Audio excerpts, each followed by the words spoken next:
Recuerda que puedes escuchar este audio horas antes de su estreno y sin publicidad, suscribiéndote en cesarvidal.tv.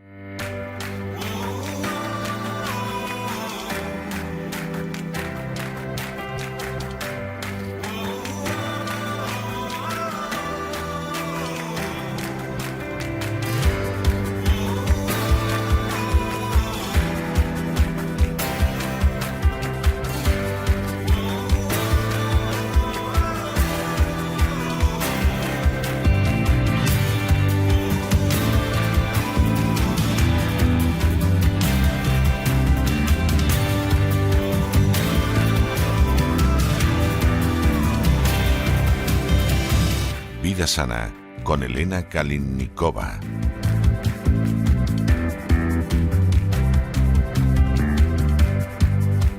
Estamos de regreso para dar inicio a ese programa doble y sesión continua que tenemos todos los miércoles en La Voz dedicado a la salud. Ya saben ustedes que empezamos siempre con Elena Kalinnikova, con la vida sana, con la existencia saludable, con el naturismo y luego damos un salto cualitativo y nos vamos a la salud de la mente, a la salud de la psique, y ahí quien nos echa una mano es don Miguel Ángel Alcarria. Pero ya ha llegado Elena Kalinnikova. Elena, muy buenas noches. ¿Por dónde vamos a ir hoy? Buenas noches, César. Pues al final de este programa voy a dar una instrucción paso a paso para prevenir o liberarnos de la disbiosis, también llamada la disbacteriosis. Cambiar y regenerar la microbiota intestinal no es un proceso rápido ni sencillo siempre, ya que es necesario reemplazar la microbiota patógena por la simbiótica y para ello se requiere tiempo, conocimiento y esfuerzo. Pero todo se consigue y por lo tanto, durante el cambio de tipo de alimentación, la estabilidad relativa de los sistemas internos también cambia, lo que genera un desequilibrio en el micromundo de nuestro cuerpo. Algunas bacterias que anteriormente eran oportunistas y nos ayudaban a sobrevivir mientras consumíamos alimentos procesados térmicamente, dejan de funcionar plenamente. Y por otro lado, las bacterias simbióticas aún no han comenzado a trabajar de manera efectiva, ya que no se ha alcanzado la masa crítica necesaria de ciertas especies para digerir alimentos nuevos para nosotros, especialmente aquellos que son ricos en fibra vegetal cruda y áspera.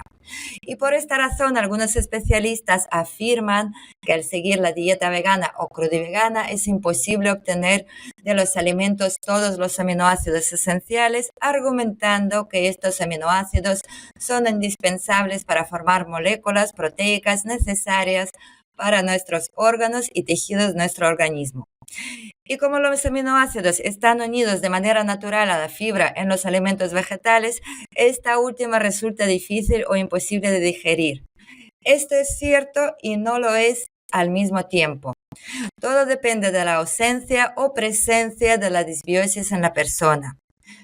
Y por algún motivo, muy pocos especialistas lo mencionan, cuando en realidad casi todo depende de ello. Y quienes poseen una microbiota intestinal simbiótica y saludable, como debería de ser por naturaleza, no tienen problemas para asimilar de los alimentos vegetales todos los nutrientes y aminoácidos necesarios. Y durante el periodo de recuperación de la microbiota intestinal y de la transición hacia una dieta enriquecida y basada predominantemente en productos vegetales, especialmente crudos, el páncreas trabaja bajo presión. Si además hay parásitos, como por ejemplo podrían ser anquilostomas en el hígado o en los conductos pancreáticos, o infecciones como la giardia, o si hay enfermedades crónicas, estas pueden exacerbarse. Y por esta razón se recomienda hacer los cambios radicales bajo la supervisión de un especialista y haciendo las analíticas con cierta frecuencia, especialmente durante el primer año. Pero yo voy a contar en este programa cómo hacer el cambio gradual. Entonces, es mucho más suave. Y, por ejemplo, si no se eliminan los parásitos o infecciones por hongos antes de hacer un cambio radical en la alimentación, es casi seguro que tendríais problemas y muchas veces de forma rápida. Y para recordaros y acentuar la atención en ello, ya que la mayoría de las personas me están escuchando hoy van a pensar para sus adentros que ellos seguramente no tienen nada de eso, os voy a poner un ejemplo sencillo.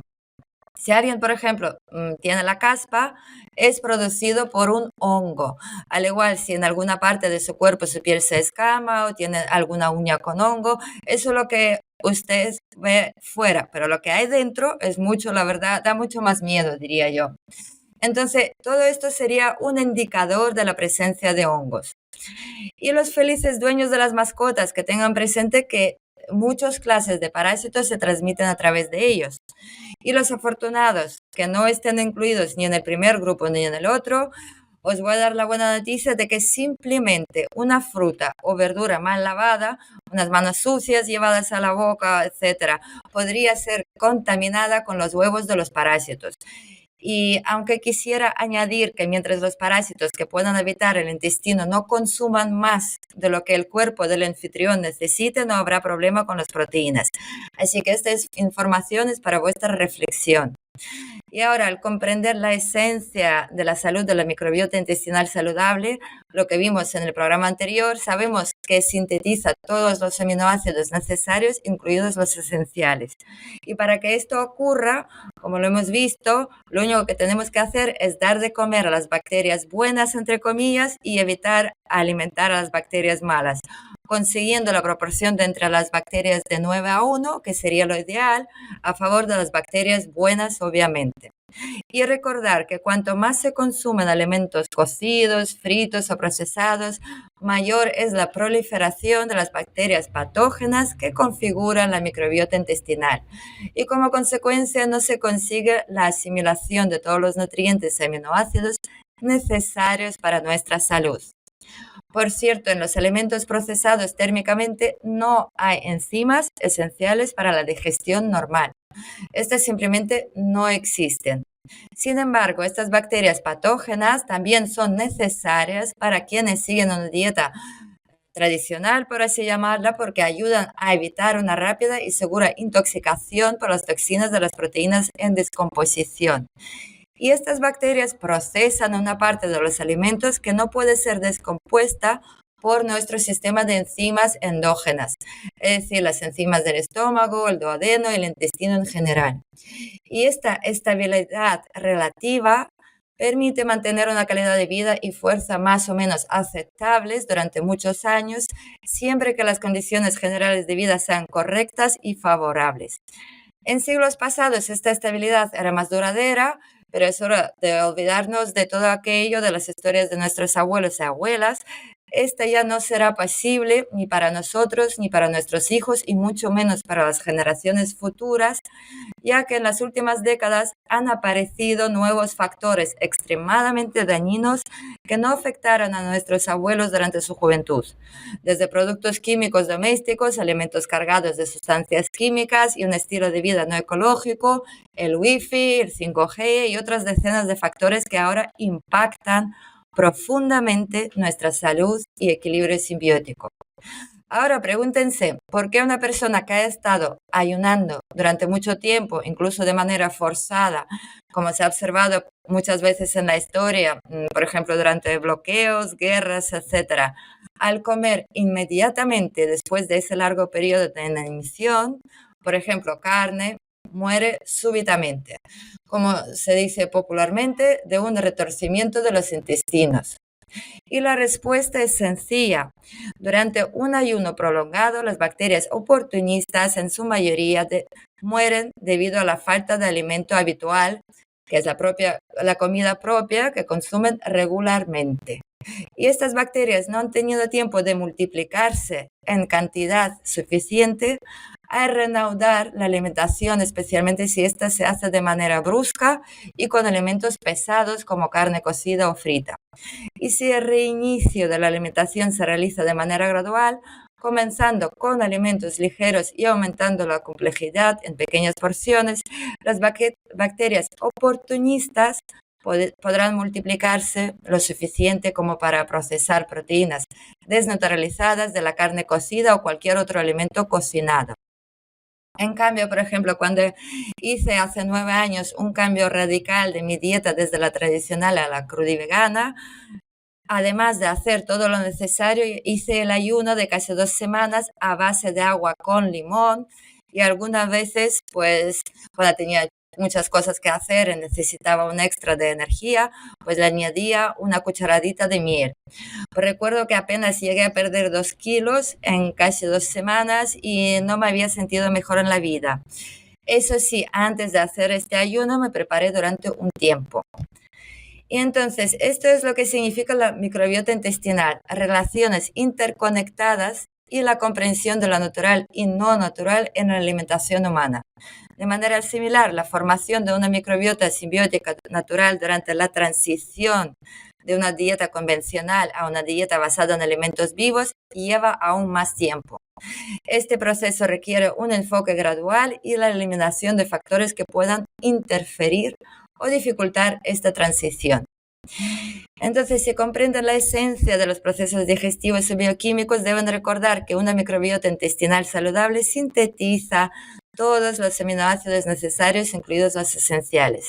Y mientras los parásitos que puedan habitar en el intestino no consuman más de lo que necesita el cuerpo del anfitrión, no habrá problemas con las proteínas ni puede haberlos en principio.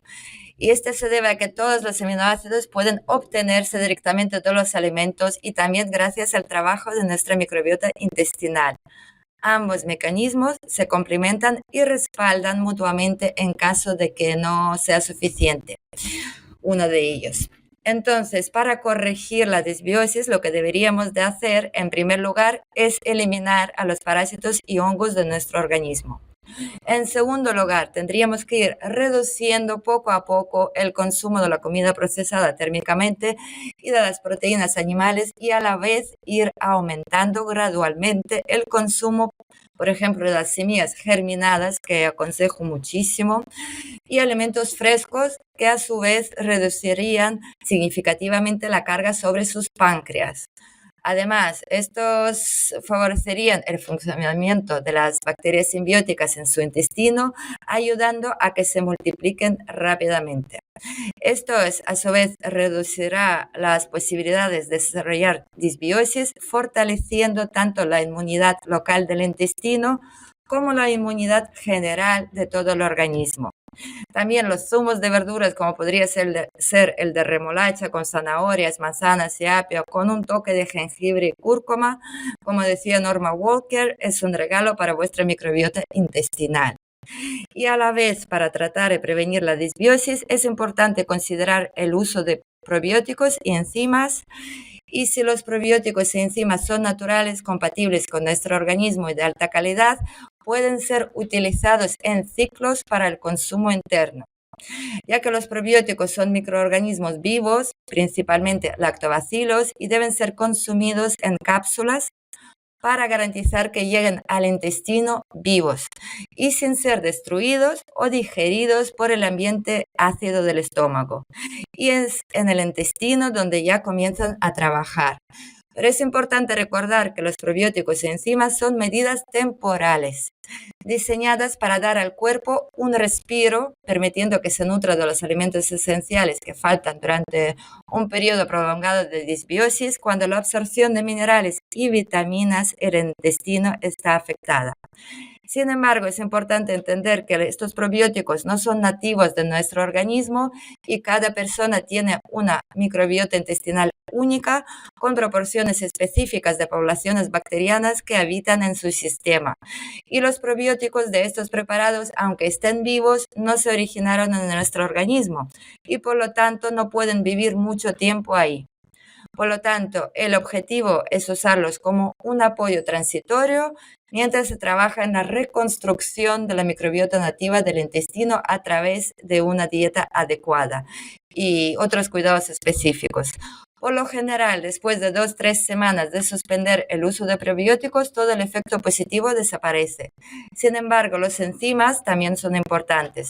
Estos ayudan temporalmente a reducir la carga sobre el páncreas y le otorgan un tiempo para recuperarse.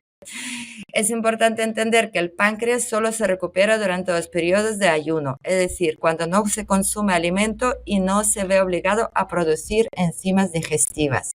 Por lo tanto, estas medidas como los probióticos y las enzimas son una ayuda rápida, pero no una solución definitiva ni un tratamiento real. Los probióticos pueden ser útiles, pero no son una cura. Entonces, ¿cuál es el verdadero tratamiento? El tratamiento real es natural, es sencillo y consiste en estimular el crecimiento y la multiplicación de nuestras propias bacterias intestinales, las que forman nuestras colonias nativas. Y esto se logra proporcionando a nuestras bacterias su alimento natural, fibra, pectinas, oligosacáridos, es decir, alimentos vivos vegetales. Y esta es su comida y por lo tanto también es nuestra comida. Nuestro cuerpo no produce enzimas que puedan descomponer pectinas, en cambio nuestras bacterias simbióticas sí tienen enzimas pectinolíticas. Entonces, ya sabéis los pasos a seguir si queréis mejorar el estado de vuestra microbiota intestinal y también conocéis los riesgos que esto puede sobrellevar y por lo tanto ya tenéis toda la información para reflexionar y os deseo muy feliz día. Un abrazo para todos. Pues seguro que sí, desde luego interesantísimas esas recomendaciones que dabas. A mí me parecen interesantísimas. Lo que me llama la atención es que solo perdieras 2 kilos en las 2 semanas de ayuno, a lo mejor porque no tenías ningún sobrepeso. Si hubieras tenido más sobrepeso, seguramente se hubieran ido más kilos. Muchísimas gracias por todo, Elena. Nos vemos la semana que viene. Muchas gracias a ti, César, y sí tienes razón. Las personas que se han preparado bien y necesitan perder más peso, pierden más, pero los que no necesitan perder más y ya funciona bien su microbiota, no pierden más. Así que tienes toda la razón del mundo. Muchas gracias. Un abrazo muy fuerte. Hasta la semana que viene.